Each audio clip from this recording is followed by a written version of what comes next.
ফায়ারজিউ ইসনান, দুটি জিনিস ফিরে আসে, একটা জিনিস রয়ে যায়।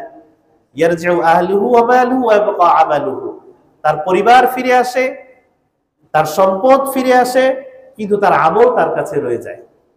তো এই জন্য নেক আমলের গুরুত্ব সবসময় বেশি, এবং বিশেষ করে এইটা খেয়াল রাখা যে আমার যেন গুনাহের উপর মৃত্যু না হয়, বদ আমলের উপর যেন আমার মৃত্যু না হয়।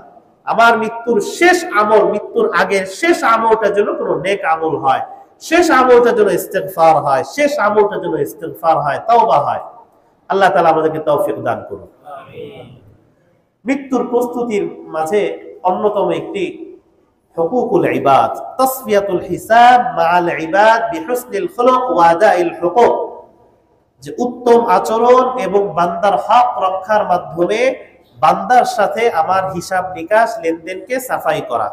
আল্লাহ তাআলার কাছে এমন ভাবে উপস্থিত হওয়া যে আল্লাহ, আমি আপনার কাছে এসেছি, আমি আমার সবার হক আদায় করে এসেছি, কেউ আমার কাছে কিছু পায় না, কারোর প্রতি আমি জুলুম করি নাই, কারোর কাছে আমার ঋণ নেই, এমন ভাবে যাওয়া। সাফ তাসফিয়াতুল হিসাব মাআল ইবাদ, বান্দার সাথে সমস্ত লেনদেন মুআমালাকে সাফ করে যাওয়া, প্রত্যেককে প্রত্যেকের হক দিয়ে দেওয়া।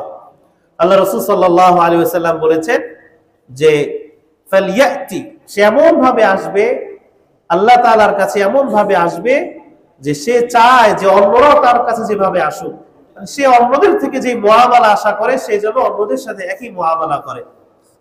মুহতারাম, হুকুকুল ইবাদ, বান্দার হক, এই ব্যাপারে সচেতন হতে হবে, এই ব্যাপারে প্রত্যেককে সচেতন হতে হবে।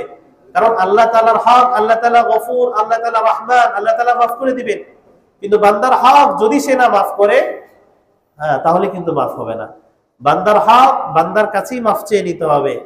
একটি হাদিস শুনে আল্লাহ রাসূল সাল্লাল্লাহু আলাইহি ওয়াসাল্লাম বলছেন, আন আবি হুরায়রা রাদিয়াল্লাহু তাআলা আনহু, আল্লাহ রাসূল সাল্লাল্লাহু আলাইহি ওয়াসাল্লাম বলেন, আতাদরুন মাল মুফলিস, তোমরা কি জানো যে